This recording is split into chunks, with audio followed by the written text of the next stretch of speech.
Busy Yeah. week. Yeah, I've been busy all around. We're fully in the swing of things for 2026. We're hopping all around the map. We're working, we're writing, we're editing, we're doing the damn thing, as they say.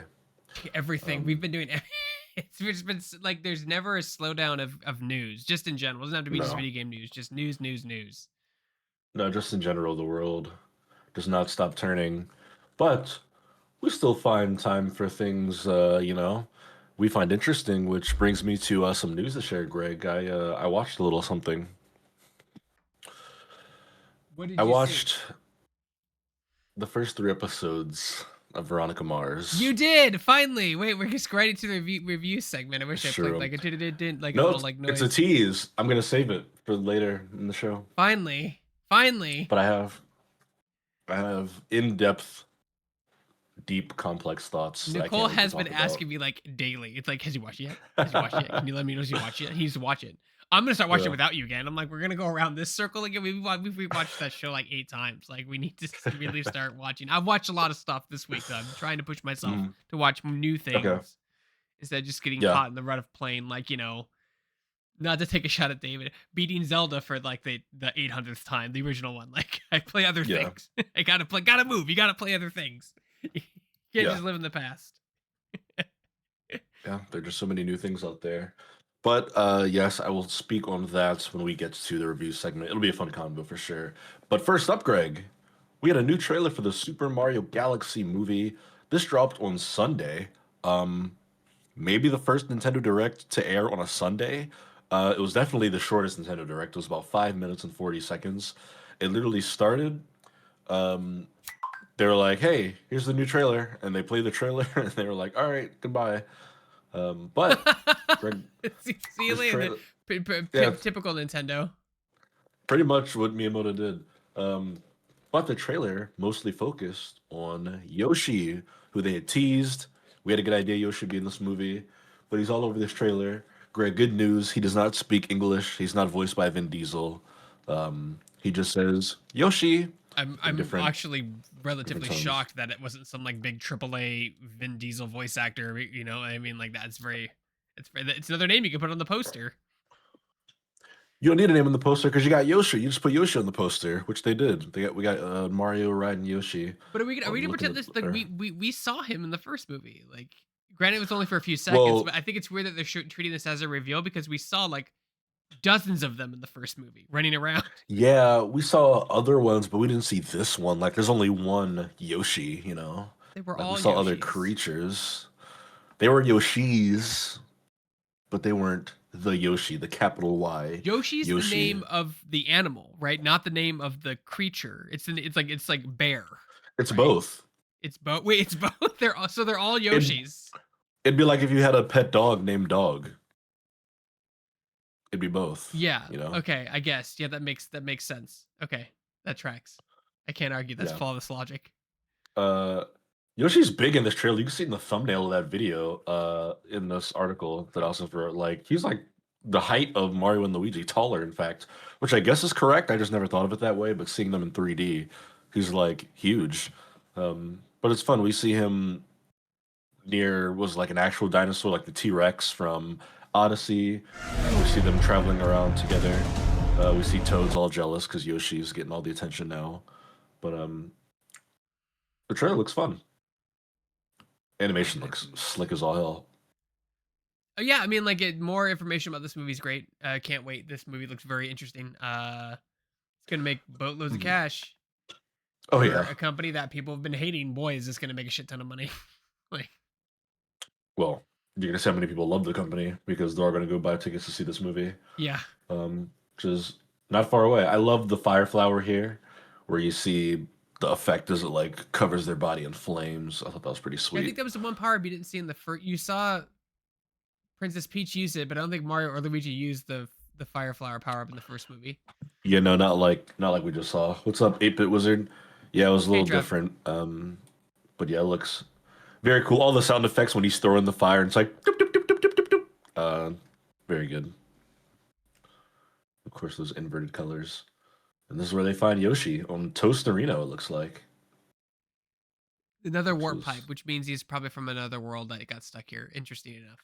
We did see an egg at Yeah. the end of the first Super Mario Brothers movie, which is, obviously hinted at Yoshi. Even though you saw him again, you saw him already. It wasn't the Yoshi, but you saw Not him. You Yoshi's. didn't see him. You did You not see didn't see him. him. His voice, like I don't know. I'm used to like the Super Smash Brothers voice of Yoshi, so like hearing him talk is a little like weird to me. Like he says Yoshi, it sounds okay, but like I was expecting more of a, I don't know, like a Yoshi's story type of voiceover, Huh. a little more high pitched. Yeah. Something only a true Nintendo fan could have an opinion on. Right? Yeah, exactly. Um, but you're right about the warp pipes. There's an interesting shot here where we see Yoshi, but with Baby Mario and Baby Luigi. So it's like, are they going to get babyfied at some point in this movie, or what's going on there? Oh, maybe it's probably not. Maybe it's a. I'm gonna guess it's a past. It's a flashback of some kind because they used Baby Mario in But the first movie as a flashback. see, So I said the same thing on the last episode of This Week in Switch 2, but then I also mentioned like, but then how's Yoshi there? Because like they're meeting Yoshi in this movie, right? Unless they have, and I said maybe they have amnesia and Yoshi knew them as children and they don't remember Yoshi or something. Um, yeah, that or they're getting hit with the baby ray gun. We're gonna find out. I think it's gonna be Um, like they have a history with the creatures, is what it is. Like there's some kind of oh, so you think affinity. that's a different one than the Kind of they interesting? have like an affinity. Like why did I keep losing my Discord thing? Stop. The dinosaurs. Oh yes, And we then go gray okay, and then I box. click something and this went away. All right, that's fun. One sec, folks. Yeah, Sorry dude, about that. Don't know why that just did that. it it do be happening. Um, They it's like have a some theory kind of though. affinity with Yoshi. That's what I'm gonna guess. There's some Yeah. kind of history there. Obviously, he's important in some context to their line or whatever, or because we don't know where Princess Peach came from either. Like she just showed up one day, right? So like I have a feeling like Yoshi has some history with the Mario Brothers. Yeah, Peach also shows up through a pipe, and they say in the first one, Mario's like, maybe you're from my world. And she's like, I don't know, maybe. Um, Trevor, your buddy says, wasn't Toad holding them though in the flashback? Yeah. So I don't know. There's some weird stuff going on there. Uh, Obviously, there are things about the movie we don't know yet. We're gonna have to watch and see, but exciting. I think the animation looks sweet. I love all the video game nods. A lot of Odyssey. It feels like Galaxy and Odyssey equal parts almost in this.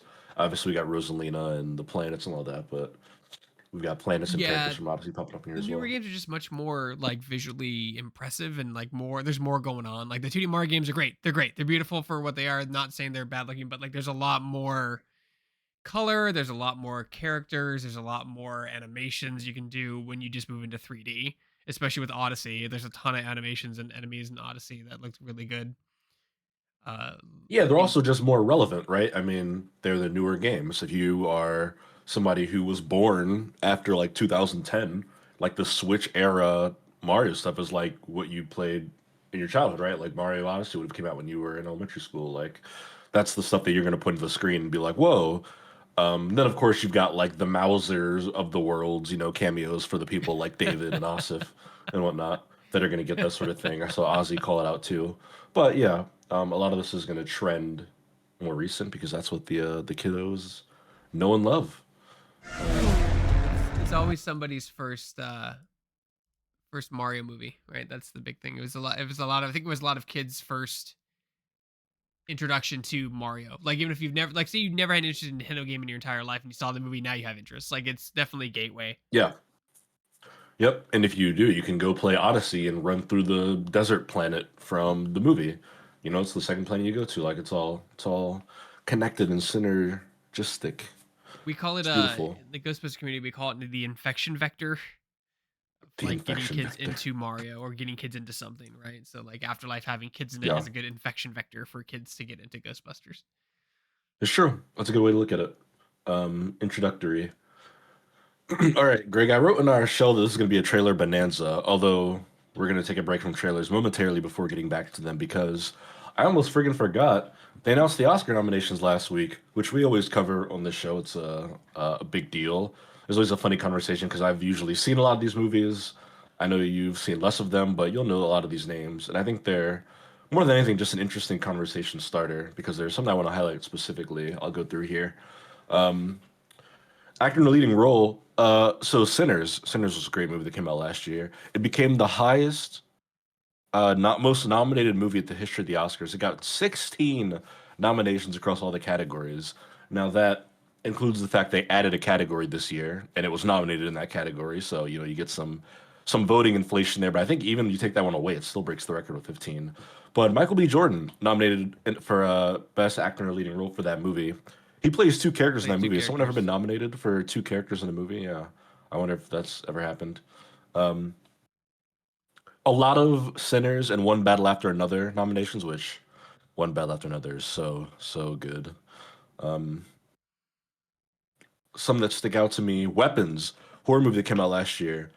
These things never get nominated for anything. They nominated Amy Madigan, who plays Aunt man Aunt is it Alice Wait, where are you? something Because Aunt. I'm trying to keep up with you on the thing. Where are you in back acting supporting role? What Oh, rank you in? sorry, I was at a actress in a supporting role. Okay. Skipped over some of the other ones just 'cause I thought this was interesting. Because Amy Madigan, she's the antagonist in Weapons, which is a horror movie that came out last year, which I thought was pretty cool. Um, but other actors, of course, you got Timothy Chalamet's up there, Leonardo DiCaprio's up there, Ethan Hawke. All right, to keep going. Animated feature film. Next up, Arco. Haven't heard of this, but apparently it's good. It's got Natalie Portman in it. It's like Neon produced it. It might be foreign. I'm not entirely sure. Elio, which was the Pixar movie about the boy and the aliens that came out and nobody knew existed. Um, K-pop Demon Hunters, which is like gotta run away with this award, right? Like they've got to win this. Hey, Dusty, what's Dusty. up? Uh, K-pop Demon Hunters, best animated feature film. It's like this is maybe the biggest animated sensation of the decade, Yeah. uh, let alone this year. It hasn't left Netflix's top 10 movies since it came out in what, the June of last year or whatever it was. Like it's been, this movie has had the cultural zeitgeist in a way few things ever have. So I would probably bet the house that K-pop Demon Hunters wins that award. And it's a great movie. That's, I But mean, and also, also like you mentioned Netflix, like it didn't get a theoretical release, as so many of those podgy toddy old school filmmakers say they need to be in order to be nominated for an award like this. well, you do have to be in theaters, which is why Netflix put it in theaters for like 1 week. See, it came out Uh, great, and then they did the sing along version, and they put it in theaters for sing along version, and it made like $80 million in like one weekend because they put it in theaters, and it was like, oh, would you look at that? It's almost like you make money selling tickets. wow, like But yeah, no, that's yeah, still a rule. I thought they would have like eliminated that over the last couple of years the because movie has to screen in Los Angeles and New York for at least one weekend to be I feel like considered that's that. Wow, what a stipulation. There's a lot of old people on that board for apparently. Oscar.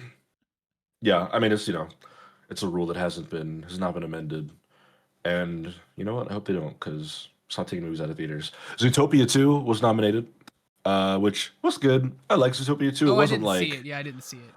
It made a crap ton of money. That's what I. it's It made like the so much highest money. earning animated movie ever. It did in massive numbers. I think it made like $1.7 billion, something crazy. Its overseas numbers have been ridiculous. China's loving it. It's like 700 million in China. It's a huge movie. I Never think it's pretty good. underestimate the power of talking humanoid animals and the furry community. Oh God, bringing back that old. You can don't scoff. Just Don't scoff. They probably saw that movie like 50 times. Okay, so like I'm willing to Look, bet you know like who else 50% saw of the it? box office was the You know furry who else saw community. it was families. Families are like animated movies and cute characters. They Classic. also It's saw it. almost a return to classic Disney because they've done so much other things other than like talking humanoid animals, and Zootopia was a big return to that because we hadn't really seen. Had we seen a talking animal movie since Zootopia? I'm trying to think, and the fact that I have to think is In is in tough. general, I mean, yeah, Pixar made that. Not Pixar. Was it DreamWorks? They did that Puss in Boots movie that was really good. He was a talking animal.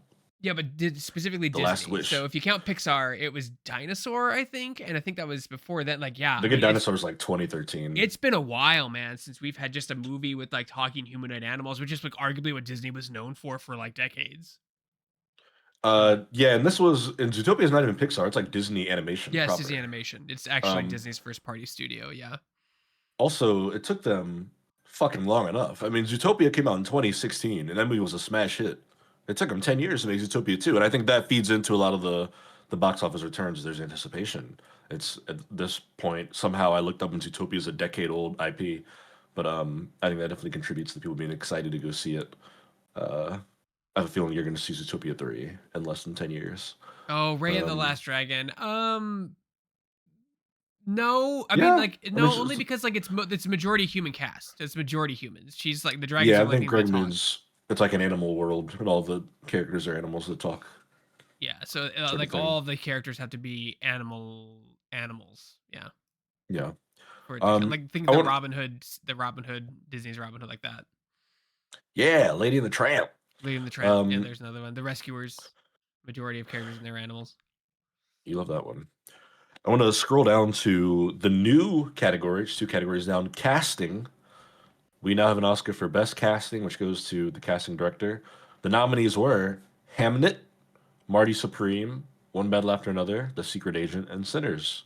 So there you go. I mean, What's Hamnet? Wow, I've that's, like, my nightmare. I'm gonna say Hamlet. I was like, "What?" I was like, "Wait, what?" Like, I have to, so like, yeah, it's about the guy that William Shakespeare is like based on, or that they think he was, or whatever. oh, It's okay, like I a did movie see a trailer about for this. him. Okay. I've heard it's good. I haven't seen it yet. Marty Supreme's the Timothy Chalamet ping pong movie, very good. One Battle After Another is very good. Haven't seen The Secret Agent, but I heard that's good. And then Sinners was great. Um, Cinematography's fun. Greg Frankenstein, you watch Frankenstein? They got nominated for best cinematography. Oh, yeah, I mean, the movie was shot beautifully, yeah. Yeah, you like that one. Costume design, I always think is a fun one to look at because sometimes bad movies get nominated for costume design. That's always fun because you can have good things about a bad movie. Although this year, nothing terrible, at least to my knowledge. Avatar: Fire and Ash costume design, of course. Frankenstein, of course. Hamnet, yep. Period piece. You're capturing that old school look, um, and beyond old school, old era, old Earth. Marty Supreme, yeah, it's another period piece. It's like 1930s or no 1940s New York, and then Sinners. Yep, it's like gothic deep south aesthetic. Let's see. The documentaries I never really know about. I don't watch a lot of documentaries to be honest. Hey, film editing. You know, one of the hosts here is an editor, so I'll read all of these. F1, Marty Supreme, One Battle After Another, Sentimental Value, which I still need to watch. I hear it's good, and Sinners. We had international feature. Somehow they did not nominate No Other Choice for best international feature film or anything else. It was the new Park Chan-wook movie. It's the guy who made Old Boy. He also made Decision to Leave. He did the whole Vengeance trilogy. Great, a Korean director who just released a great movie that was completely ignored here. Thought that was interesting. Makeup and hairstyling. Frankenstein got another one there, which makes sense. Horror movie, The Ugly Stepsister. It's like this indie horror movie about Cinderella's evil stepsisters, Greg. They got best makeup and hairstyling. I heard that movie's good, but like fucked up. So something to keep in mind. Um, Original song, Golden from K-pop Demon Hunters. Again, probably has to win this category. And to be honest, they probably could have nominated more than one song from that movie. It's happened before. Surprised it didn't happen here. Then there's the big one, Best Picture, the award of all the awards. The nominees are Begonia, which is really good. I saw that movie. F1, I didn't see. I'm also very shocked it got nominated, but I haven't seen it. Frankenstein, nominated for Best Picture. Some people thought that was interesting. They love Guillermo del Toro. Hamnet, Marty Supreme, One Battle After Another, Secret Agent, Sentimental Value, Sinners, and Train Dreams. So at least two Netflix movies on there, Frankenstein and Train Dreams. Sinners was WB, of course. F1. I don't know who made that movie. I It didn't might even have see been, Sinners came out last year? yeah, Sinners was like April 2025. Wow, everything's It blurring. was super Interesting. Remember, people. time. These are like people. Like this isn't like a community vote for like the public. It's for people who work in the industry only. So it's industry votes Yeah, it's the specifically. Academy. It's the Yeah, Academy of Motion Pictures, which is made up of current and former directors, actors, screenwriters, agents, yeah. publicists, editors. It's a lot of people who uh, Work in the work industry in specifically industry. Yeah. at this level. Mhm. I like Uh, Begonia. Like, is like, I mean, I saw a trailer for that looked super interesting, but like, it's also like I these like aren't that movie a lot. exactly like your Marvel s movies. I Frankenstein think has like a budget of like a Marvel movie, and a couple other ones might. But like these are It's not your Netflix, yeah. $250 summer. Like they've never been a a 250 million blockbuster type of like award show, right? Like those you don't see those type of movies. No, Although Zootopia like is pretty high up there in terms of budget, but Utopia's still. big. Uh Yeah, I mean, you're not going to see the Avengers nominated for Best Picture. I think the last superhero movie was The Dark Knight. they got nominated for Best Picture in 2009. Um, yeah, but some good nominees there. I need to go back and watch. It used to just be five movies was the max for Best Picture, and then I think after The Dark Knight they expanded it to a total of 10, potentially. Sometimes they don't do 10, but they can.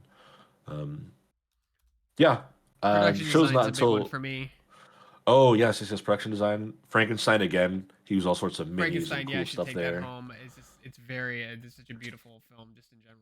Yeah. Everything they built is great. The production designer should Mhm. get all the credit for that. And we know Guillermo del Toro is super passionate about that stuff. You watch any behind the scenes feature at Pan's Labyrinth, whatever it is, he's always uh, super involved when it comes to cool production stuff like miniatures and whatnot, which is why him and Netflix was probably a good marriage because they probably just gave him a blank check and said, however much money you need to make your Frankenstein movie, you can have at it.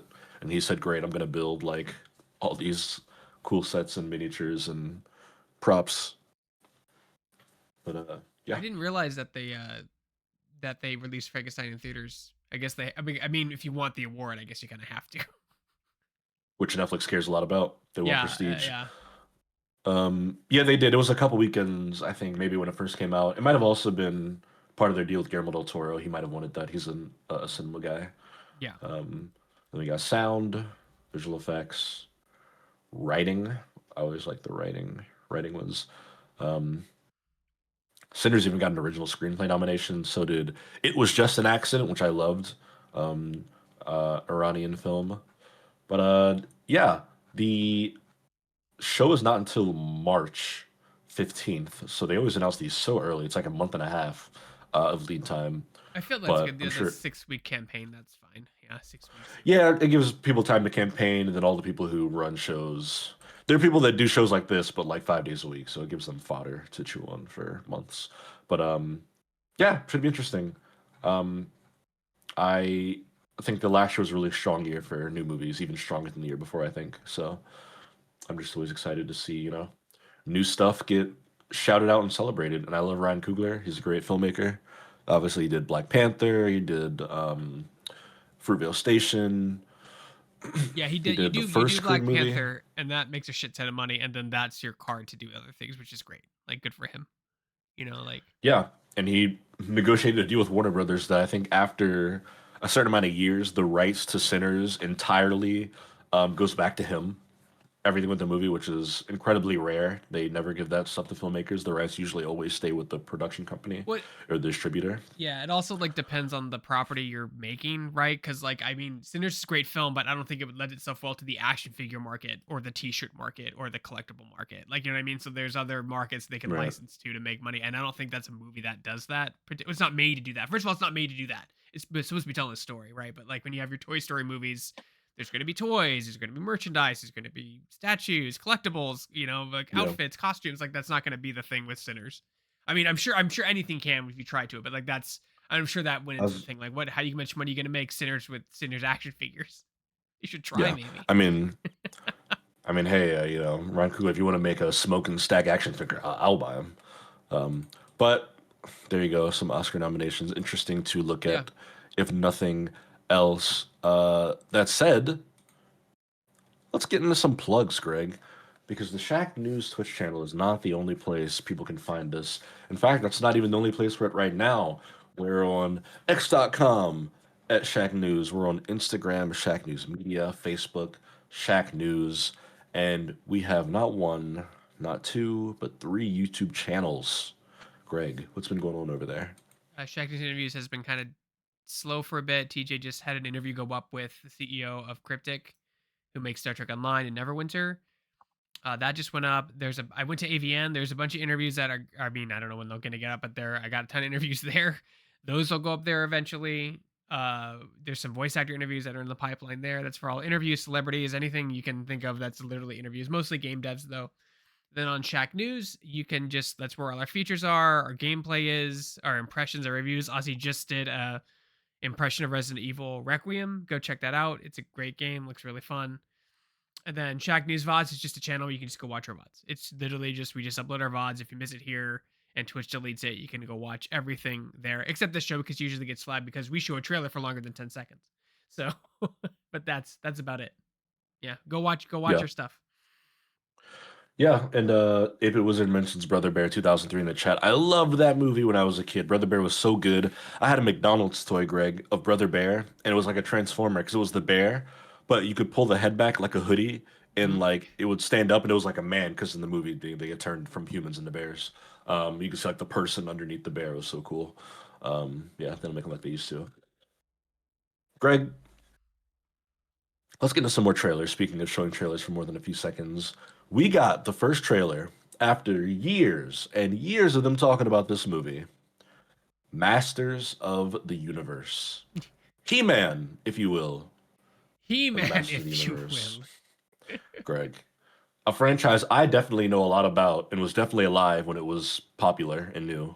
Um, but you can let that trailer roll here. I'm curious what you're much closer to He-Man than I am chronologically. I'm curious what you think of this being a thing. I was not old enough. I came in right at the tail end of it ending. So like I came in when everyone was into it, and like when they were like 10, 11, 12, I was like 2. So like so like I didn't see it at its peak. I came in right at the tail end of Transformers and right at the tail end of He-Man. So like I never got into those shows. So I came in like right as Ghostbusters and Ninja Turtles started. Like that was my heyday. So I don't really know anything about He-Man other than what Robot Chicken made fun of He-Man with. But I will say this, when I saw the trailer, my first reaction is, wow, looks expensive. Like, that looked so expensive. This whole movie just looks like it was just like a massive amount of money to produce. But I know Yeah. friends that are older than me that are really excited about it. Like they're 5, 6 years older than me. They know He-Man. They grew up with the toys. Because all these things were made for toys, guys. Like in the 80s, it was just the toy commercials. But all these things were just toy commercials. If you don't believe me, look at Ninja Turtles. Look at how many action figures they produced from that cartoon, comic to cartoon, comic movie to cartoon, or comic cartoon to movie. Insane. Yeah. I mean, it looks. I mean, I don't know. I mean, I've seen the Facebook groups like arguing about character design and Facebook groups arguing. What? yeah, I know, Why? right? Just the concept. I can't believe what they did to the blah blah blah costume. It should look like this. Look, I fixed it with AI, and it's like, okay, cool. Like it's everything has to look good. I want to hear Skeletor talk because Jay Leto I was gonna say we know who's is playing. and like he's usually Okay. like if he's in the movie, it dies. So basically, it's basically what's Yeah. happening. So I really want to hear Skeletor talk to see if he has that terrible voice that he did in the cartoon. But this movie is really expensive, and like I don't know how else you do a He-Man movie, but like I'm really tired of the like, and I've said this before in the showdown, the whole like the MCU kind of style of like just CGI. Like all of it is CGI and all of it's green screen. Like I get like it's a world you're gonna need that stuff, but just there's a lot of it. So Right. Yeah. I mean I don't know like This it definitely has a MCU look to it, specifically the shot where they all get out of the plane or the helicopter, whatever the fuck it is, and they're all standing in a line. It looks like a colorless, like superhero movie shot. But yeah, I mean, this is a Sony Pictures and Amazon MGM Studios production. There's money yeah. getting put into it. It's not going to be a cheap production. The reported budget, according to Wikipedia, is between 170 and 200 million dollars. So yeah, Sony's stuff is they're gonna do it. usually like I mean this can be said for a lot of movies, but like Sony stuff is either they knock it out of the park or they completely fumble. Like it's very odd that they do middle ground stuff. Wonder which one this will be. Yeah, I don't know. I mean it's a tough thing to swallow. Like a lot of it has like there's like an 80s charm behind this franchise, right? Like in the budget of the cartoon was like minuscule, so a lot of the animation looked really janky, which over time added to its charm and like its nostalgia. We're like, look how bad this animation is, look how bad the voicing is, look how bad these lines are. Like there was almost like it's so bad it's good type of thing. So Yeah. it's interesting. Like I don't know much about the character, so I'll go in with a blank slate. But unfortunately, I think it does have, like you said, the MCU factor. It has like that big summer blockbuster feel. So I feel like when you do that, you lose the identity because it just looks like a lot of CGI stuff. Hang on, it's about to get weird. And then to speak to the franchise itself, like Masters of the Universe is niche. Yes, And we live in a very absolutely. IP-driven world now, where everybody wants like a franchise and stuff, and it's easy to talk yourself into He-Man as like the next big franchise, but it's like there's a reason there's not like 12 He-Man movies already because it's niche. Like it's a select group of people that are like in a certain age range that watch a channel when they were a very specific age or into it, but it's not Gen X. you. No, yeah, but like it's not something that has like lasted throughout the generations. I know there was like She-Ra, which did well, was sort of like a spin-off thing, and they've had like shows and stuff, but it's not like this. It's not even on the level of like a Power Rangers, right? That's like found a way to reinvent itself and stay relevant. So I'm curious to see how much people turn out for it. Will Gen X just show up in droves for this movie, or will they be like, whatever, I'll just watch like the cartoon on YouTube and get my nostalgia dose that way. I think that the actor looks cool. Nicholas Galitzine, he looks like a good He-Man, but I think that we're gonna learn, all of us, Sony and Amazon included, how much people actually care about it as a franchise. You know, I remember very David. soon. I remember David in our Slack was like, "Looks okay. Where's my Thundercats?" I thought that was funny. Yeah, David, yeah, because he did. Where's my Thundercats Thundercats movie? Uh-huh. They Yeah, tried, it's like, David. you know. They tried. They tried to do the animation, and it didn't work. The cartoon did They're not gonna work. try it again. Yeah. They're gonna try it again because nothing's ever really dead. But yeah, Masters of the Universe is gonna come out later this June. year, June 5th. Summer. So, Summer. early. It comes out June 5th, which is like right in the heart of our Summer Games Fest.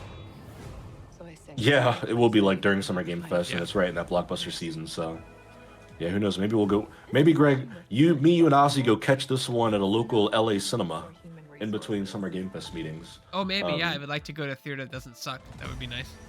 They got a lot of great ones out there in California. We could go to. Also, story-wise, I should mention this movie is like, okay, in anime, Greg, they call it an isekai, which is like a story about like a character that's being transported to another world. Like, in this movie, He-Man is from like another planet where they use swords and stuff. But in this story, he's like sent to Earth, and he's like got an iPhone and a desk job, and it's like he doesn't know how to be a human. It's like that, right? Like Thor was kind of like an isekai, the movie in 2011. They're doing that, which is like a new take because obviously there was no iPhones in the He-Man cartoon. It's a risk. Curious to see how that works. I wonder how much of the movie we're gonna spend like in a city in America before we get to like all the crazy alien stuff. Yeah. I mean, Trevor said you think Dolph Lundgren will have a cameo. I hope so, because you know you want to Yeah, talk he about will. what killed the franchise or why it teetered off. Donovan was probably the horrible '80s live-action movie that you've probably never seen, that I've never seen, of He-Man and the Masters of the Universe, which is just Yeah. awful, so bad, so bad. I would bet money there will be a Dolph Lundgren cameo. There's almost like a formula to stuff like this. And part of the formula is like somebody from the old version that people will laugh and smile at. He'll be like in the office, or like he'll be in like a prison cell on one of these planets. He'll be like, "Have I seen you before?" You know, Like, no. Yeah, right. You look familiar. You know, I think what's interesting about these retro 80 things that are coming out is that I feel like so much of it was like right time, right place, like just with the original IP, and then like trying to make it relevant in modern days is like incredibly difficult because it loses a lot of the charm, or you cater too much to it. Like, this isn't a reboot or a remake or anything like that. Like, they made one terrible movie 30 years ago, 35 years ago, and like that was it. So like it's definitely has a chance to shine, but I feel like the same way, like, we're caught in this 80s research. Also says all the time, we're caught in this like cognitive dissonance of like resurgence of 80s stuff. They just did The Running Man, which was terrible. Like the 2025. Oh, I just watched that. I just saw that this weekend. Dude, it Bum, tanked. bum, bum, It bum, tanked bum, so bum, bad in the bum, theater. bum, Like, bum. and that's because for It like wasn't a good movie. right for the combination of like to relevant to this like that we're having for this is it's like it's the right time, the right place, and that nostalgia of it being what it was at that time that you look back of and be like, it's so out of the box and so weird and so cheesy that it's aged well in that case. Like the original Running Man, which was based on a book that Arnold turned into a movie, is really cheesy. Like, it's got those one-liners, it's got like, you know, really bad sets, it's got like that cheese to it, and that this one doesn't really have that. And I don't know how true this is to the book. I've never read the book. If anyone in the chat has read the book that it's based off of, it's not called The Running Man, it's called something else. No, it's The Running Man. Those are It Stephen is? King The books. book's called The Running Man? Okay. It's Stephen King. Oh wow, I just can't, like, it had 110 million budget and the Running Man made 68 million. That's terrible. Yeah. Well, it was a combination of factors. One, it was bad. Two, it was poorly marketed. One, it That's was the recipe bad. to not do it. That was a big factor. That's the recipe. It's not like people aren't interested in Stephen King adaptations. We just had The Long Walk, which did very good last year. Welcome to Derry just did well on HBO Max, but you make a bad movie, you could argue Glenn Powell's probably miscast. They didn't market it very well. It looked like generic action. You hire Edgar Wright, a great modern filmmaker, to make the movie, then none of his style is present in that movie. Really? Which to me He hires the editor. He has an editor he always uses, and she's fantastic. It felt like studio interference. Because you watch an Edgar Wright movie, think of Scott Pilgrim, man. Think of Baby Driver. Even Last Night in Soho, Hot Fuzz. The editor, the editing is fantastic in every single one of those films. But it's just not in The Running Man. It's not there. Can make a man as mighty as a god. I'm actually really curious about this. I forget her name. I should know her name. You should. She's a legendary editor, Greg. No, different editor. Yeah. Editing, and also just the style, from a cinematography standpoint, it's just not Edgar Wright's style. He has such a fun, frenetic, like weird way that he shoots movies, and it's just not there in The Running Man, which is disappointing because it's like, why hire him to make it? I could have fucking made the movie if you wanted to look like that. Oh no, wait, I'm sorry, I'm mistaken. No, it is the same editor. The same editor that did The Running Man, did Baby Driver, did The World's End, did Looking for Scott Pilgrim, because that's the big one. I mean, even Baby Driver, so fucking good. No, I'm sorry. So Baby Driver and a lot of the Hot Fuzz was a different editor, and like that's love Hot Fuzz. I like the editing there. Really, like it's almost like its own character in those couple movies, and that's a girl editor enough. No wait, it's not. I'm so confused. Girl editor. Okay, so he did edit Scott Pilgrim. Maybe it was multiple editors. I remember reading in an interview with like one of them. It might have been. Okay, sorry. Disregard everything I just said. Whoever it was. I'm wrong 90% of the time. Continue. Whoever it was, the style is not there in What am I supposed to do? The Running Man movie. No Arnold either. Like, was Arnold in the movie? Did you see Arnold? Does he have a cameo? No, unless it was well hidden. No, I didn't see no cameo. I mean, like let's be fair. Arnold, maybe he was on the poster in the background. Drives those movies. Without Arnold, there is no good Running Man. That's the problem. Yeah, he was the OG there. Yeah, is the flow of these things. Greg, there's another trailer I want to talk about. We can be a bit more brief with Daredevil Season 2. Whoa! Or should I say Daredevil Born Again Season 2. There was already a Daredevil Season 2. It came out about 10 years ago. But Daredevil Born Again Season 2 coming to Disney Plus, Greg. Continuing this resurgence of Daredevil in the MCU. It's interesting. I like Season 1. But then you watch the trailer for Season 2 and it looks good. I think Season 2 trailer looks good. But now we're getting like... I'm seeing Foggy in this trailer. Spoiler alert. He fucking died in Season 1. So maybe it's a flashback. I don't know. We'll see. More Wilson Fisk shenanigans. He'll never die. More Deborah Ann Wool. I'm drawing a blank on her character's name. And then Jessica Jones! It's Kristen Ritter, you guys! I love Jessica Jones. That was my favorite Netflix Marvel show. I liked it more than Daredevil. I liked it more than Luke Cage. I liked it more than Iron Fist. I liked it more than Defenders. I love Jessica Jones Season 1. Season 2 is a little quirky, but Season 1 was so good. I'm glad she's back. That's so fun. Yeah. Kristen Ritter's a treasure. We finally got to see. He has the DDs now. If you saw in the trailer too, they finally gave him his logos on his chest. Yeah. They just said Jessica Jones, rad. Yeah, I know she showed up. I saw the boots and the little blue jeans, and I was like, oh my god, is that Alice Investigation's own private detective, Jessica Jones? She's great. Yeah, that show's great. And then that whole I was so excited for that to all kind of combination to the Heroes for Hire, and they just dropped the ball so bad. They just dropped the ball with Iron Fist, and they dropped the ball with Luke Cage was okay. Luke Cage wasn't bad, but Season 1 of Luke Cage I liked a lot. They're supposed to they make a team, and then they're supposed to round each other out really well, which is the Defenders. But the problem is a lot of these Marvel shows, they still have to all of them have to be everything funny and witty and technical. It's no, they're supposed to team dynamic. Bring in the team dynamic. They're still struggling with that. Yeah. Maybe they'll fix it in this one. Maybe. People have already talked to Mike Coulter, who is the guy that played Luke Cage. They talked to him at conventions. They're like, Jessica Jones came back. Daredevil came back. Are you going to come back? And he's like, You know, I've talked to people, can't say anything, I'd love to. but it sounds like the conversations have happened. I'm sure he will at this point. They're gonna bring Iron Fist back too. It'll all be back. We're getting a Punisher thing, I think, this year, like a special, like an hour long. I don't know, or I don't know, if it's a special or a show again. But they teased that was happening. Also, from an editor yeah. standpoint, this was a very weird trailer. Like, I think the pacing was a little odd, and the music choice was a little odd too. Yeah. It's just, fair. I mean, I don't know I'm not a music guy, but it sounded very Coheed and Cambria, and that's not something I would put in an action trailer. Oh, I forget the name of the song that's in the trailer. Let me You pull know it what I'm talking up. about, though, right? Like those guys who like very Yeah. What do they call it? Emo? The very It's emo, a, the emo bands. I was like, It's a Childish Gambino song. It's called Lithonia. It's the one where he's like, "Cause nobody gives a fuck." It is a weird fit for this. I mean, I like the original the songs, BPM and the tone just don't fit the visuals, which is like very like I think they were going for that, but like, oh, it'll be weird, it'll be contrasting. Like, no. It could be worse, Greg. It could have been an old pop song sung very sadly.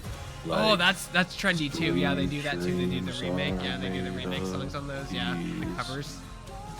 Yeah, that was like every horror movie in the 2010s did that in their trailer. Also, hey, shout out to you, Disney Plus, whoever the fuck is producing the show, for figuring out how to make TV shows on a reasonable timeline again. Season 1 came out a year ago.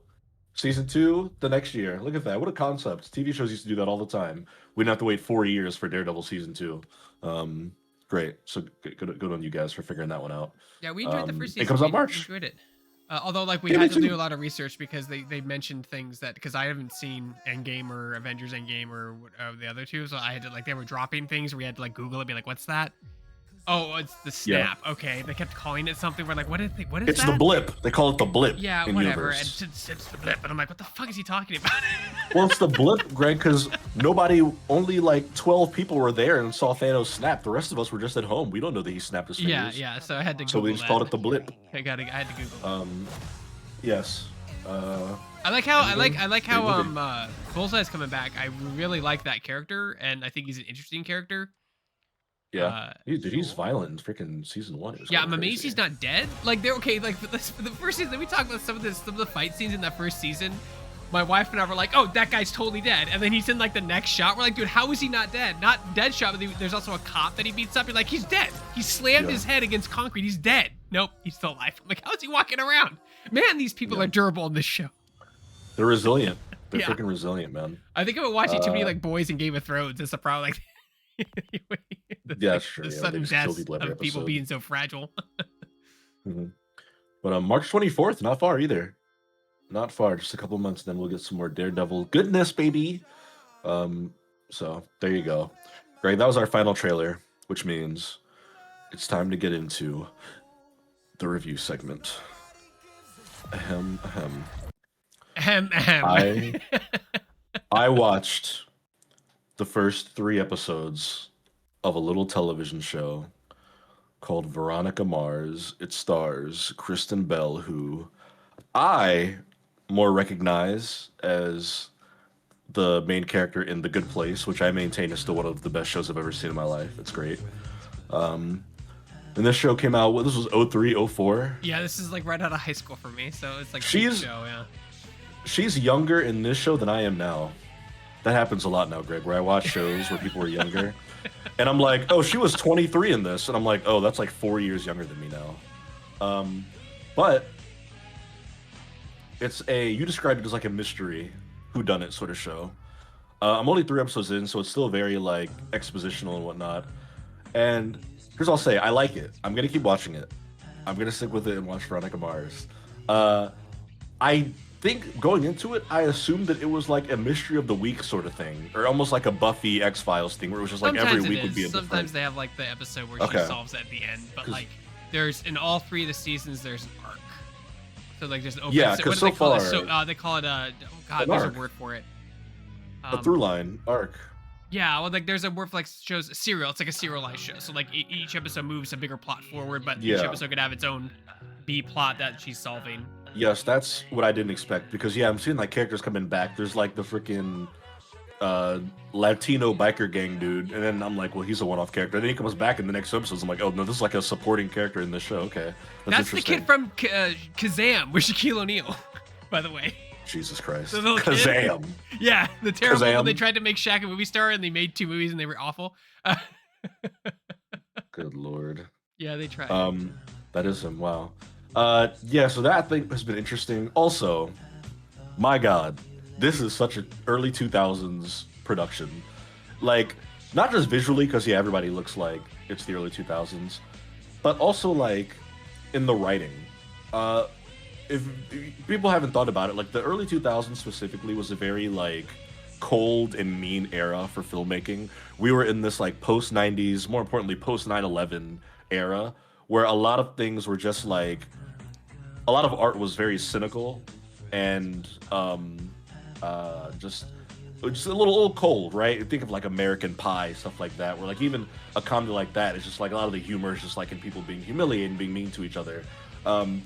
This show has a lot of that, dude. In the first episode, she's very or second episode, she's just casually like, yeah, I got sexually assaulted. She's like, you wanna know how I lost my virginity? So do I. And I'm like, what do you mean by that? She's like, I went to a party and it was yeah, it's like I went to a party and it was rum, coke, and roofies. I was like, Jesus. I'm like, that's like way darker than you're acting like it is right now.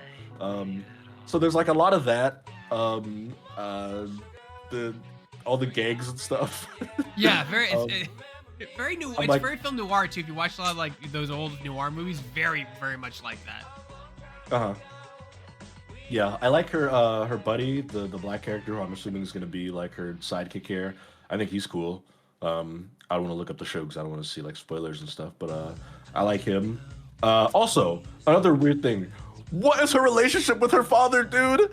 In the first episode, at the end, or maybe it's the second episode, she like comes home or he comes home and he's like, "Who's your daddy?" And she's like, "You are." And then she gets up and walks over to him, and they're having a conversation, and their faces are like this far apart, and she's like looking up into his eyes, and then she goes to leave, and she like kisses him on the cheek and walks away, and I was like, why was that so sexual? Again, it's just like that weird 2000s thing where it's like, do you want to depict a like weird father-daughter relationship or like a dad that's like overbearing on his daughter, imply that he's into her, like it's just it's these things I'm watching, like that's very 2000s, that you got beautiful young Kristen Bell here and she's calling this like bald 45-year-old dude daddy and like kissing him on the face and shit. He's like rubbing her back. I'm like, all right, I'm like, that's interesting. You'll learn to love that relationship. Like the father-daughter relationship is like very good. Like it's not as gross as you're making out to be. Like it really is like a really strong. No, I'm sure that's not where it's going, but that's it's good. It's really great. Like Enrico plays her dad great, and he has great moments where he just like where he's goofy or then he's serious, and it's great. Their relationship is great. They have a dog. I don't know how far you went into this. They have a dog named Backup. I don't know if you've met the dog yet. I haven't gotten to that. But no. like, so all the time, the whole show, he's always like, bring back up. They bring the dog with him when she has to go someplace dangerous. Yeah, that's good. I like that the show or the school is called Neptune, or wherever the town is Neptune. I always loved Roman and Greek mythology. My Xbox gamer tag is Neptune. So, that was Neptune a High, plus in yeah, my you see book. their logo too. It's all filmed in insanely enough, filmed in San Diego before I think everything got Yeah, out of control. looks like it. I could watch it. I could tell. I was like, this is definitely Southern California. Yeah, but it's Neptune and Mars. So they're obviously doing. Whoever made the show loves Roman mythology, at the very least. I'm curious to see if there's more of that. There was a hair on the lens twice in the first few episodes. There's a shot where they're like walking out of a building, and there's just like a little black line. It's like at the top of the shot like this, and it just doesn't move. It's there for like 12 seconds. I was like, the fuck is that? And then the shot cuts and it's a hair. Then at the end, they're like on the beach, and there's like one like sticking up at the bottom of the camera, and the camera's moving, and it's just sitting there. It's smaller than my finger, of course. But I was like, early 2000s. Well, it's funny too because like this was before like DSLRs were like mainstream and people started to use them. So like there were a couple cameras. There's only a few kind of cameras you could use to film a TV show like this. And like Joe Silver and Rob Thomas didn't want to use like your sitcom cameras. They wanted to use like nice cameras. So fortunately, like it is early 2000s because of that reason. There's like weird side cameras and stuff they used. I didn't mind it. Honestly, it takes me back to like before TV shows were filmed like movies. Now, like, Mhm. if I show you a scene from a TV show on Netflix, like you probably couldn't tell me out of context if it was a movie or a TV show because they look the same. The only thing that's different is the runtime and the release schedule. But in this, I was like, well, yeah, a little different back then when you're making TV shows and you had those tighter episode budgets. Sometimes you finish shooting, you wrap, you look at the dailies, or you go home and you get an editing bay and you see a fucking hair on the lens and it's just there. It's like Yeah, you, then you you can can't do. you can't just reshoot it. It's a little different now. So yeah, no, I just thought it was just a sign of the times for sure. Paris Hilton's in episode 2 of this. Uh, I didn't expect that. Amanda Seyfried's like the dead best friend, which was fun. Love Amanda Seyfried. She has not aged. I just saw her in The Housemaid like last month, and she looks exactly the same. Um, but yeah, I like it so far. You said there's 3 seasons, Three and then like a seasons, movie. and then there's a movie, and then they did a season 5 like on Kickstarter. It got really complicated. The problem with the show is that like this was at a time where ratings were like ruling everything, and the game. Yeah, and dude, Nielsen, that was king. yeah, so and then the show, because and you were like at the mercy of like when the network put you on. So if you were on a Friday night, you were just SOL, like you were just, or Saturday night, right? You wanted to be Thursday and Sunday were the 2 places you wanted to be, and like you're always fighting over those between 5 and 7 time slots because everyone's in bed. So this really found its life on DVD. So like it took a while for it to by the time the DVD was printed and people were buying it and finding it out, though, like the show had been canceled. Like you'll see like season 3 just ends, and you're like, oh cool, like they're setting it up, and then like there was nothing for a decade because like he was trying to get it made, and bullshit rating stuff. He talks about it a lot. Uh-huh. There was like things with Yeah. like you talked about, was a female lead, obviously early 2000s, pretty new. You know what I mean, for a serious show that's not like a sitcom or a rom-com or something, right? She's also like a strong independent character. That's also something like in TV you didn't really see a lot, even early 2000s. And I think that's what kind of hurt the show at that time period, with executives looking it down, looking at ratings. Yeah. But no, so Yeah, I they, could they see do all 3 that. seasons, a movie, and then a season 5. So it gets a little wonky toward the end, but they're still good, and they still wrap things off. And they're also incredibly sad and dramatic. So they're not like Cool. happy-go-lucky stuff. So Yeah, I'm gonna check them out. I'm gonna keep watching and see how it goes. I'm happy you're watching you it. posted. Nicole is excited. Yeah, I was gonna go watch this like months ago, and it was nowhere. It wasn't anywhere to stream. Yeah, it was caught in like that rights hell. Like Oh, when Tessa Boulder Thompson's show. in this too. I like her a lot.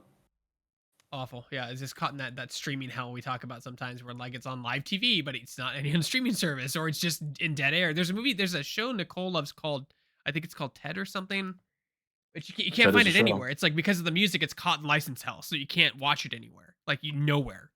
It's very interesting.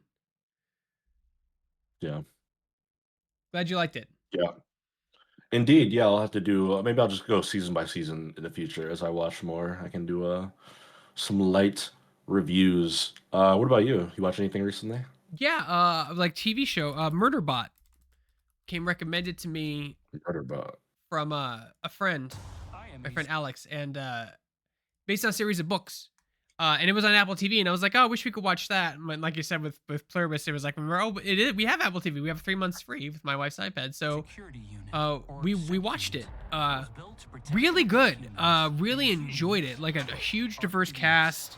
Like my personal favorite thing is world building. A ton of world building. It stars Eric Northman. If I can't remember his name, one of the Skarsgårds. I forget which one it is. There's so many now. Alex? Is it Bill? Is it Alex? Alex is one of them. He's Yeah, one of the Alex young Skarsgård, ones. I think, is the one who's in it. And he just plays he's like a cyborg robot. He's not like a mechanical robot. He's like a clone robot. So like he's more of like a cyborg. He plays a genetically altered clone cyborg that gains sentience. Essentially what it is. And you're learning. He's like a robot with anxiety, which is hilarious, like in itself, because he's dealing with all this shit. And it's told through his perspective through third person.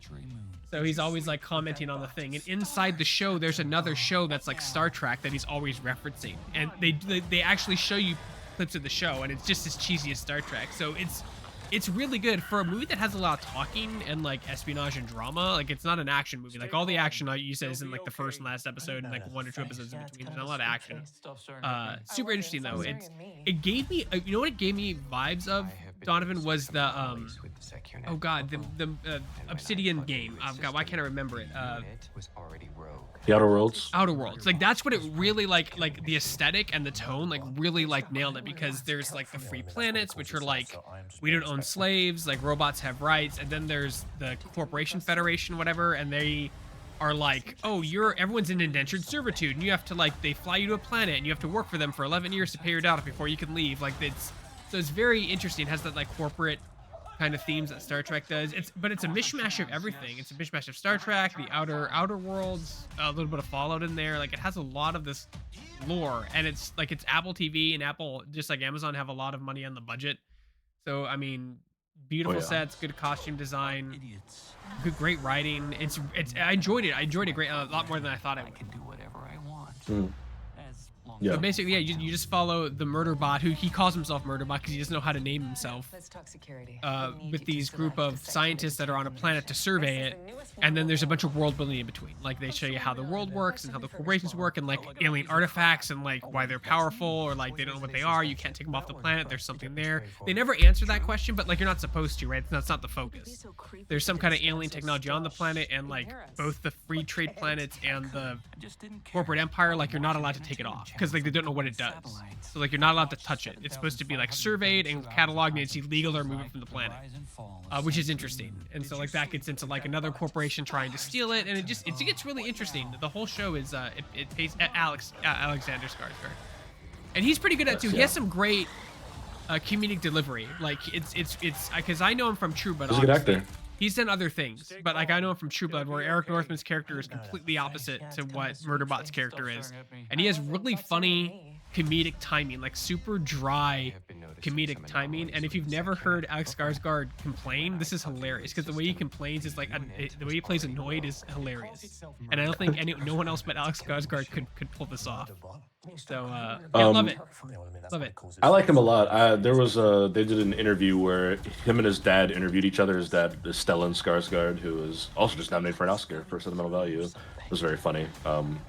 Watching them talking, he's like, "Are you disappointed?" Or he's like, "Were you mad when I tried to go to the like military instead of like doing arts and stuff?" And he was like, "Yeah, I thought you were saying fuck me."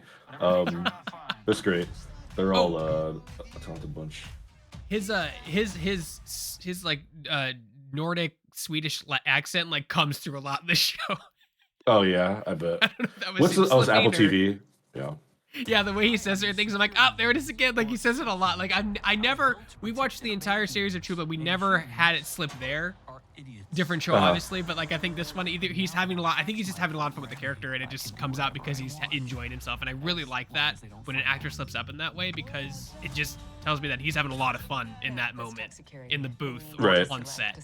You know, like it feels like a real moment, if that makes sense. Like it feels like an actual moment of a person enjoying the job that he's doing, and it's coming out on screen. Yeah, I think that's real. And it's accurate. We'll get to know. I forgot the show existed because it's, Apple TV, so they struggle with promotion sometimes. It's short, but, and they're not hour-long episodes either. They're like 20, some of them are like 25 minutes. Like it's not super long. So like that's even better. That gets me going. Yeah. That gets me going.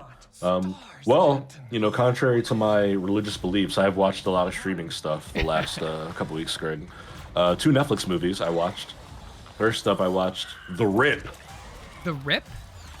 The Rip. It's a Netflix movie. It's got Ben Affleck and Matt Damon in it, and Steven Yeun. Okay. And essentially, The Rip is about a couple of Miami drug cops who, one of like their fellow like officers or whatever, got killed on the job while she was like investigating this case, this drug ring, and they essentially suspect that one of them is in on it, like that one of them is dirty. They think that somebody in their like team is dirty, and it's mostly contained because they kind of go to this house that they're doing this checkup on, and they find stuff there, and it just becomes like this spiraling thing of like, who's clean, who's dirty, what are your motivations? Wait, why are you just outside talking to somebody on the phone? You were bitter about this thing that happened last year. You were having a secret relationship with this person. Like, it's almost like Among Us, where they're all pointing fingers and being like, I'm not dirty, you're fucking dirty, sort of thing. And I'll say, like, For 65% of the movie, it's pretty good. I think it's at its best when they get the setup, like once they all get to the house and the phone calls start coming in and they start getting conflicting stories and anonymous text messages. I think all of that stuff is really interesting. And I'm like, ooh, no, it can't be him. He's cool. But then something else happens. I'm like, oh no, it's this guy. He's the one. He's the dirty one. That is all fun.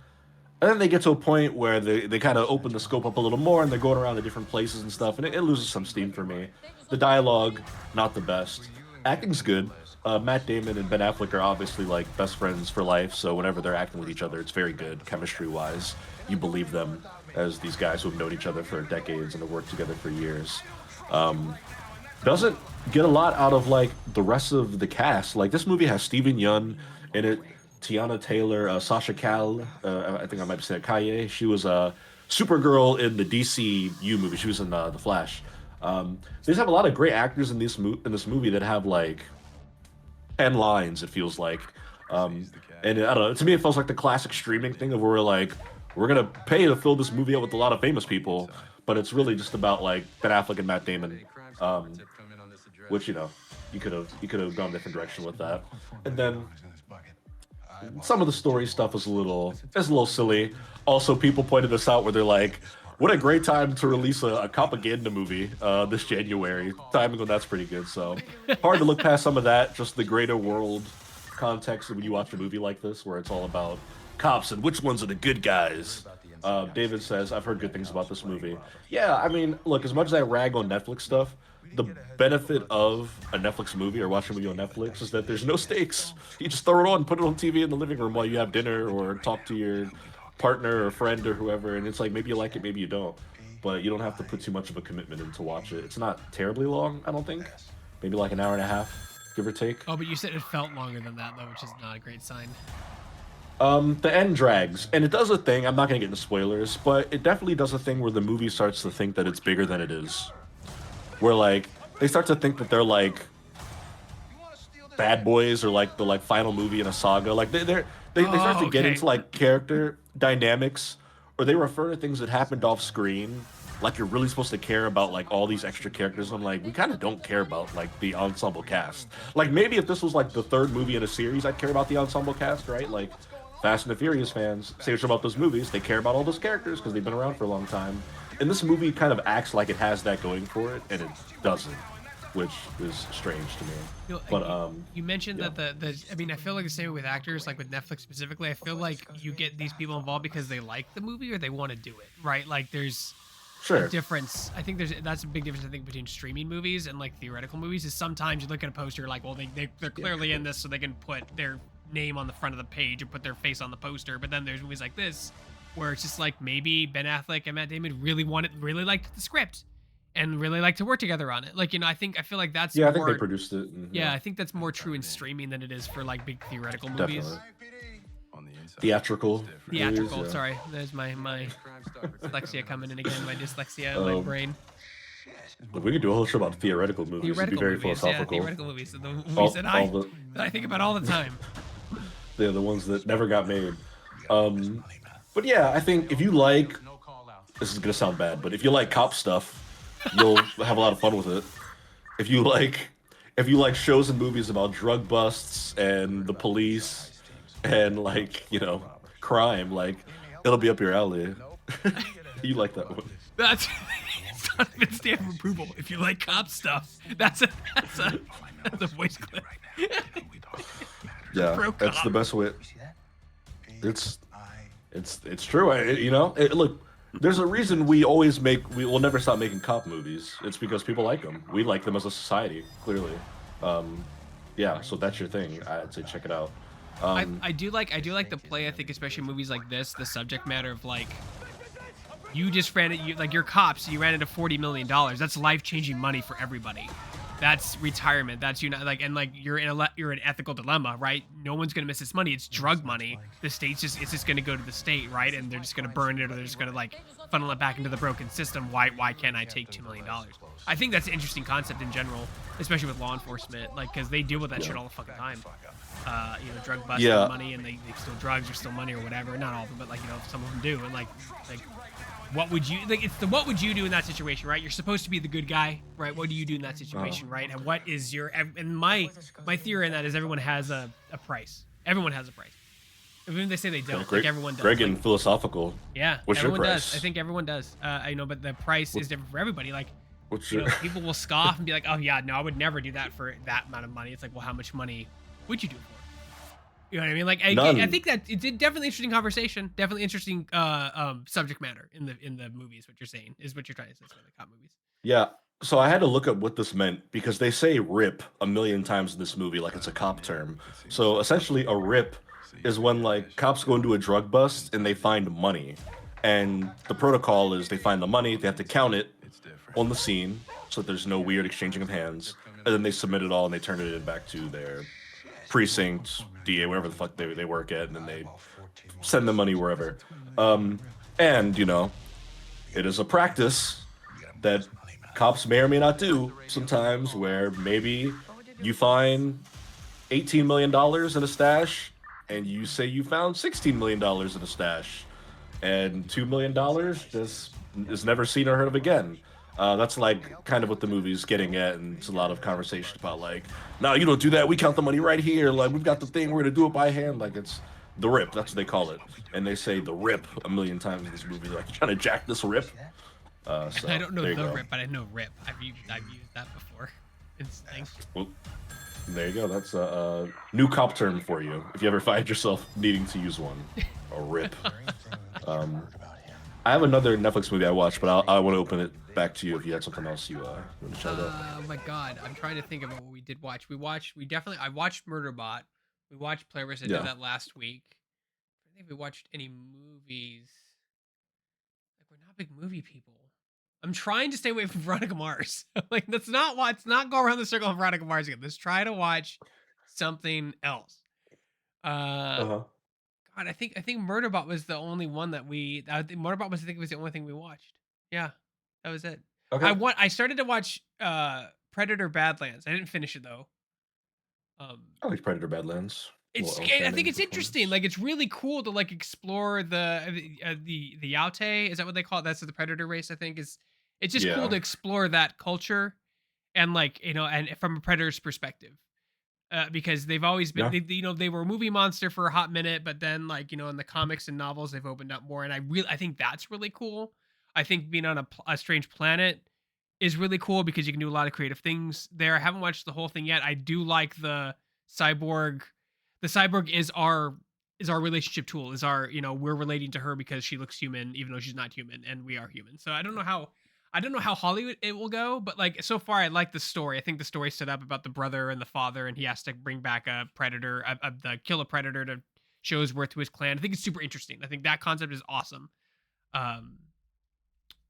But I haven't finished it yet, so I have to finish Yeah. it. Nicole was like, "I'm not watching this," so it's like, okay, and I turned it off. It do be like that sometimes. Like, all right. That's fair. I get So it. you can take out The, the next Netflix one while I think about if I watched anything. Yeah. else.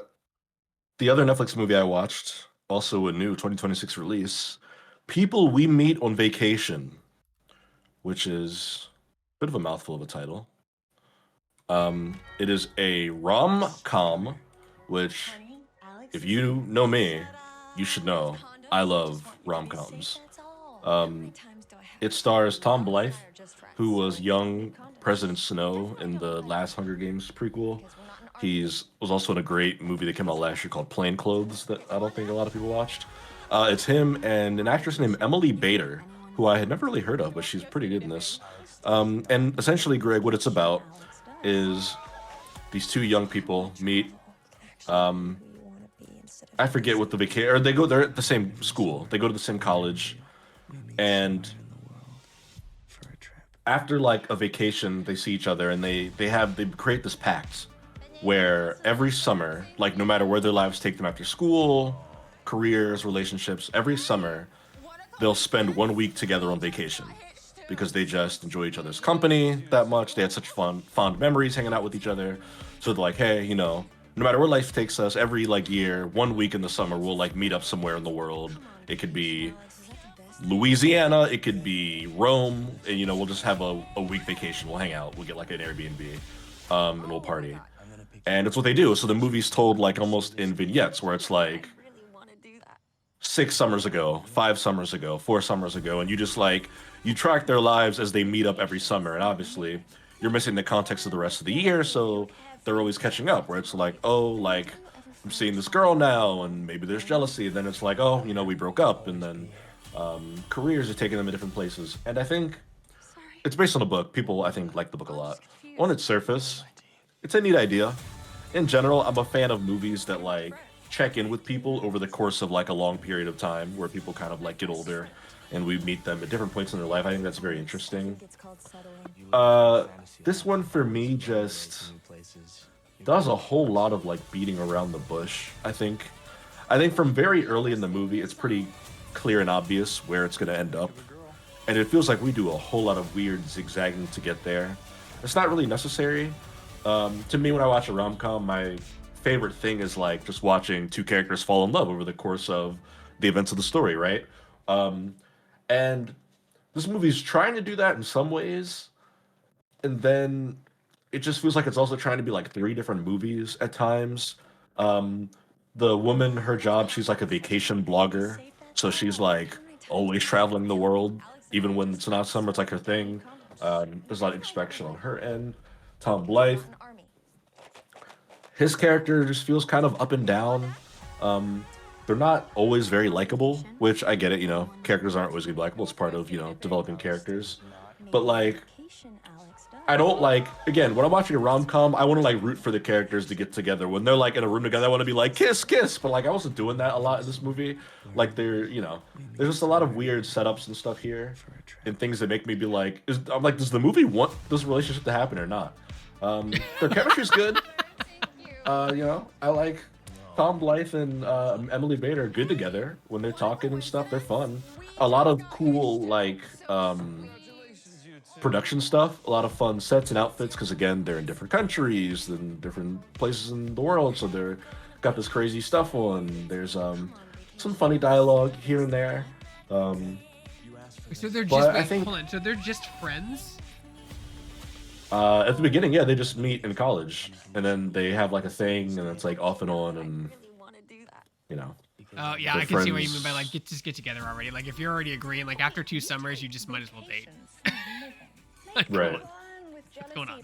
Yeah, and it has its sweet moments, but I don't know, it feels like this idea could have used a little bit more refining. Um, I've heard people say that the book is quite different, so I'll probably never read it, but maybe I'll read what the differences are one day. Do they do like the But de-aging thing because it's over like a period of years, or how do they? oh, it's not that many years. It's like 6 years, 5 or 6 years. So Okay. they they're not like elderly. It's not like a before sunrise sort of thing or like Boyhood. But it's like young adults. It's from going like college age to like late 20s. I would guess is the range if they're like 22 to like 28, 29. Um, but yeah, it's again like I feel with a lot of streaming movies. It's like a fun watch if you just want to throw something on. You like rom coms or maybe your partner. You just want something a little fluffy to watch. It's cute, but it's not like it ain't gonna be the next When Harry Met Sally, folks. It's not gonna make your heart pound out of your chest or anything. I At wonder if least it didn't Nicole's make seen it. mine. She watched it with like she'll probably be like, oh yeah, like she'll probably say the same thing. Like they should have just they like the build up. My wife likes the build up in anticipation of people getting together, but if it drags on too long, it's just annoying. That's what Yeah, she she'll say, yeah. Hey, yeah. Molly And Danny Shannon. says, yeah, she's the mom of the girl. Then he says rough when actors have on-screen chemistry, but the script kind of lets them down. Yeah, that's what's happening here. It's two great actors, and I'm like, you could have made a great rom-com with these two people, maybe with a different story. But I'm sure a lot of folks will find something to enjoy in this movie. But I thought it was just meh. Wherever we are, we meet somewhere and then Do we want to talk about Fallout? Have you been watching Fallout? We haven't got the last episodes yet. It's next week, or is it this week or next week? Next week is the finale. Yeah. Um, so There's rumors that that'll like be there's gonna be like again rumors. I mean, I wish they were true that there's gonna be some type of there's some kind of countdown somewhere counting down to the release of the final episode. Yeah. So people are saying they're gonna shadow drop something. Of course, everyone like people say what they want, but like that's not the case. Like Fallout drop a New Vegas remaster, which seems like a no brainer to me personally. But I think they would have done that Yeah. already if it was ready. I don't think it's going to be a remaster. I think they are going to remaster New Vegas and Fallout 3. I just don't think it's happening next week. I think it's going to be probably further down the line. You think it's gonna be like a mobile? Like, there's the countdown timer is gonna mean something, right? It's gonna mobile. You think mobile game?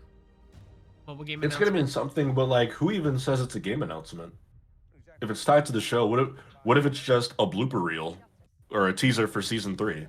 What if, or what, or if it's like an announcement? Like, what if the timer ends and they're like, "Hey, we're doing a show about the ghoul's cousin."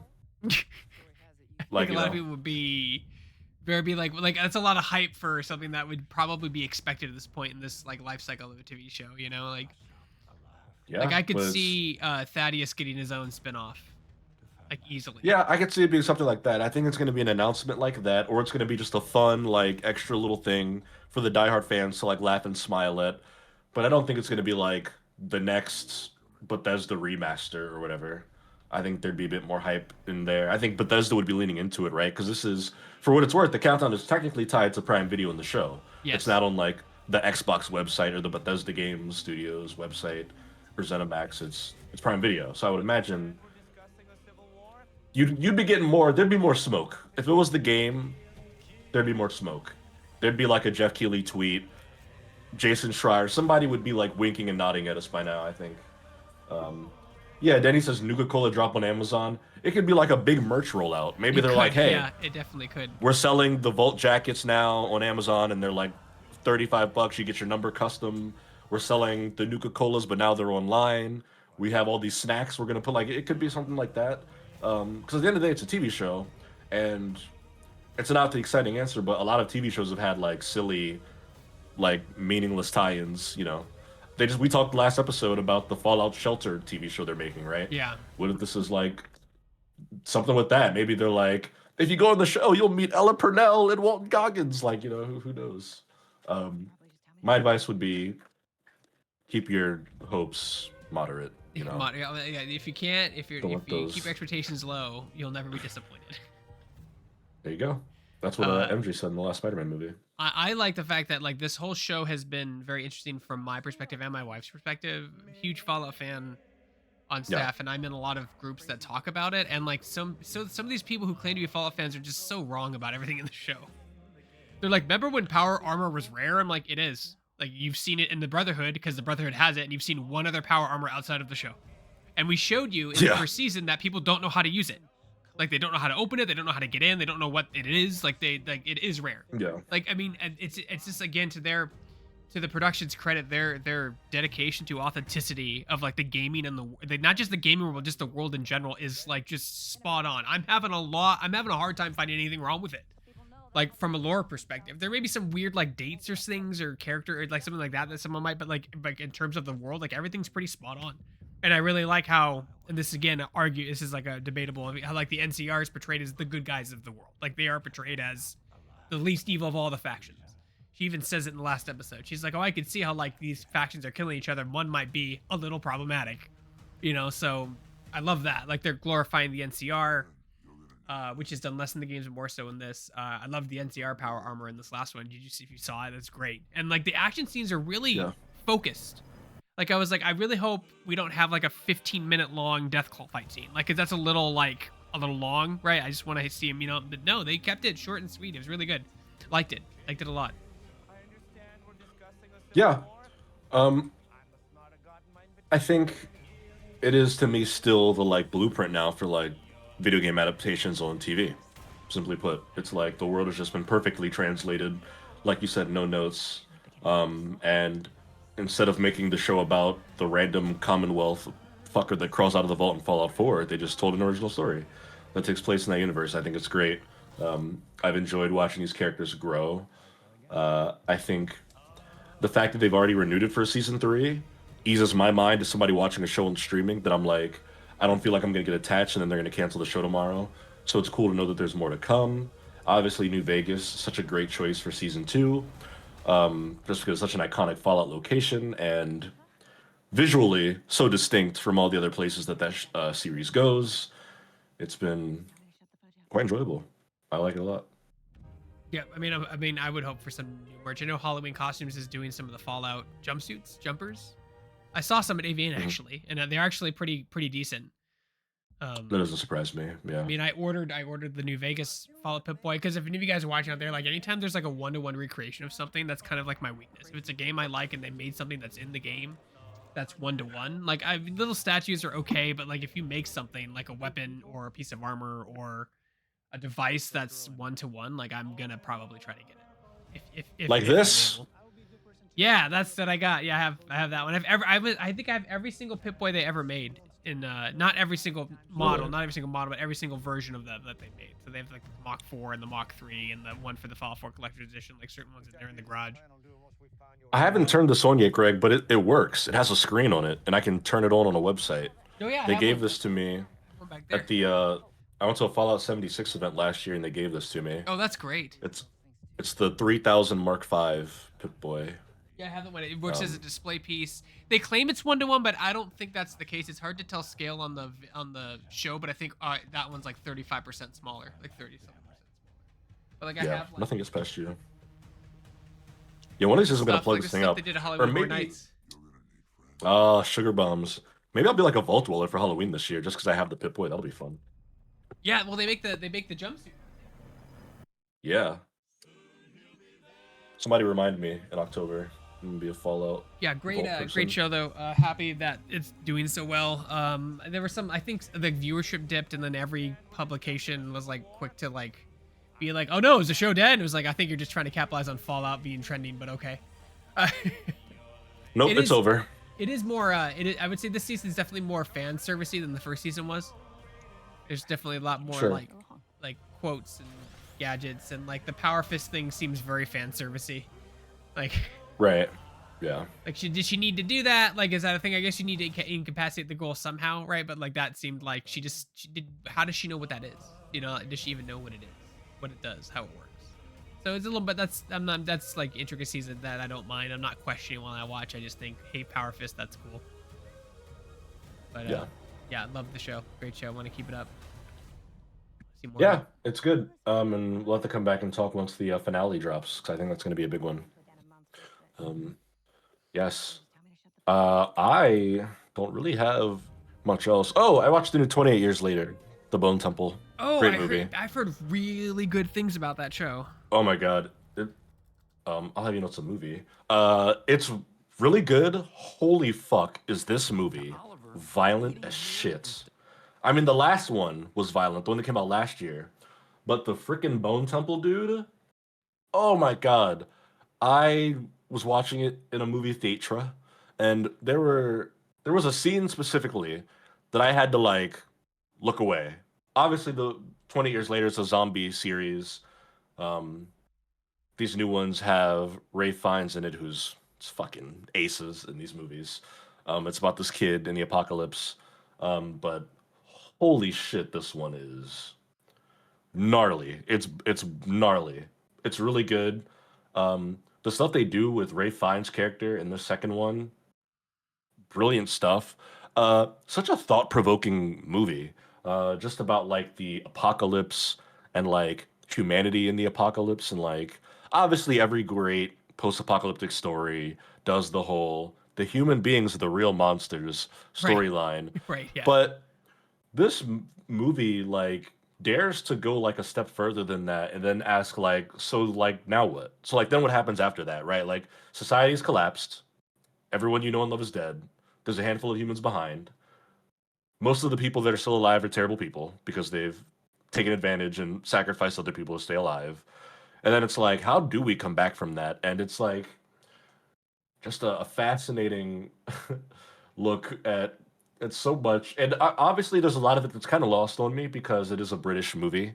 There's a lot of British commentary. If you watch the last one, there's an introduction to this group called the Jimmies, and they all wear these blonde wigs in there. I had to look this up. They're modeled after Jimmy Savile, who was like a TV personality in England many years ago.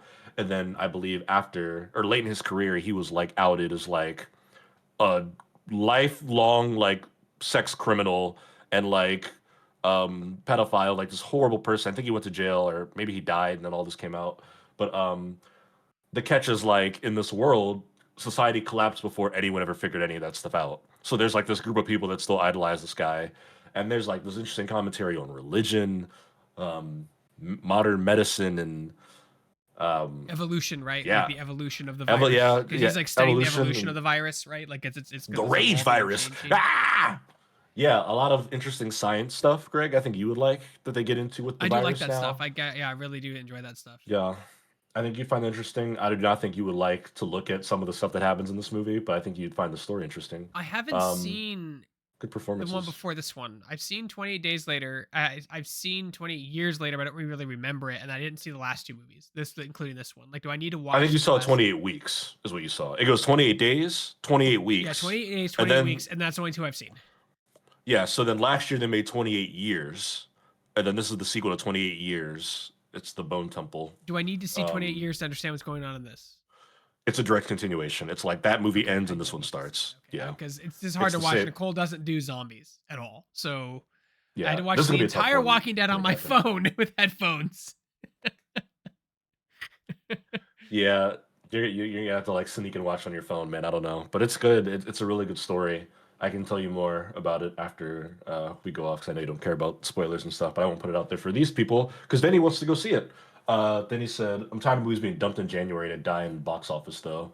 Sony, yeah, this one's not doing too well at the box office. They did dump it in January. It's fine. I was listening to another movie podcast, and they're like, "This is probably the best January movie in like 15 years." I think that's probably true because it's really good. And typically, good movies or amazing movies don't come out this early in the year. Well, it's. I Rare mean, exceptions. it's also like it's just getting tougher to break through the noise. Like, I mean, It is. media specifically is so oversaturated. Like, my younger friends, they don't even go, they don't even watch movies. They just watch YouTube because they don't, a lot of them don't even have any subscription services. They just watch YouTube. Like, there's so much media to consume now. Getting above it all or convincing someone to give something a chance is tough, which is why people like me watch Veronica Mars again or The Office again Yeah. or whatever. Like, it's getting incredibly tough and it's only going to get worse. That's what I feel like. It's like there will be these because these movies back in the day, Donovan, like if they flopped in the theaters, they had their chance to make their money back in DVD. You know what I mean? A lot of those movies got Not happening sequels now. because DVDs sold like crazy. Matt Damon talked about this in an interview. Now that's gone, and now like the streaming things, like they do. We argue on the time, but we don't argue. We are theorizing that they go by watch time is how they judge a success Yeah. for a stream movie, even though none of them say that. None of them say that, right? But we're still like now they go by watch time. So if you're not watching something all the way through, you stop. Like that's it for that show, streaming movie, whatever. It's just I don't know how you're supposed to break through all the noise. I just don't get it. I guess you got to find your niche community and just cater, just hardcore cater to that community. That's all I can think of. You like horror, you like zombies. That's movies for you, right? Like it's I don't know how you fix that problem. Yeah. And Danny makes a good point where he says people are probably thinking that this is a special release of the movie that came out last year because the marketing's been asked. And he's right. It's like, one, just the title. Even just now, I had how it worked because last year was 28 years later. This movie is called 28 Years Later, colon, The Bone Yeah, Temple, right. which I know why it's called The Bone Temple because I've seen the movie, but like, doesn't fucking mean it. It doesn't mean sequel to people. Yeah. It could easily be mistaken for something else. I don't know what you would do naming convention because they have a very cute and clever thing going where you go from 28 days to weeks to years. But yeah, they could have done a better job with marketing. They probably should have held this movie for like April, May. I don't know, fucking Labor Day weekend, Easter, some shit. I don't know. So yeah, it's gonna hurt it, I but I think it's great. I always thought it was funny when like you see movies that don't need marketing get like $100 million marketing budget, and then the movies that do need marketing have no marketing. I always thought that. I mean, I know it's all comes down to money, but like I don't think this new Star Wars trilogy needed to be marketed as heavily as it did. It's Star Wars; people know it's coming out. But this movie But definitely needed to be marketed. I mean, I think every movie needs to be marketed to an extent because it's like it's not just to make you know that it's coming out, but it's to make you know that it's like something you should care about, right? Because it's like you knew Star Wars was coming back, but like it was those fucking trailers that got people hyped, and people would be like, "Oh shit, like this is like big," you know? Like you can tell me this movie's coming out, but I mean, I wanna feel it. I wanna feel some damn essence, some love, some energy. God, they're showing shit in this trailer. I'm like, fuck, that's fucked up. Well, It's a horror I movie, mean, I guys. feel like I It's a see it horror like movie. I've seen I've watched the trailers, but like I feel like it's that Walking Dead thing again, where it's just like, oh, the faction of people are terrible. You know what I mean? Like because like they've survived. Like survivors are the most dangerous types of people. They are. Because Yeah. if you're a lone wolf and your whole goal is to survive, you are willing to do anything to stay alive, and that just goes downhill rolls downhill like crazy. It's nuts the things that Yeah. happen in that context with survivors. Magneto, Like I said, Danny, a lot of these famous characters in post-apocalyptic movies that just become terrible human beings because survival. We're animals. We're animals that are got instinct. Like that's what we are. It's insane, insane. yeah, like I said, that's definitely part of it, but there's even more going on here. It's pretty gnarly. But that's gonna be our final review of the show, which means that's the end of our show. Thank you everybody for jumping in, chatting with us. Denny, David, Trevor. TJ, 8-Bit Wizard, Dusty. Thank you. We're gonna catch you guys, I believe, next week. But until then, thank you for watching, and we'll see you on the next episode of Pop Goes the Culture. Peace out.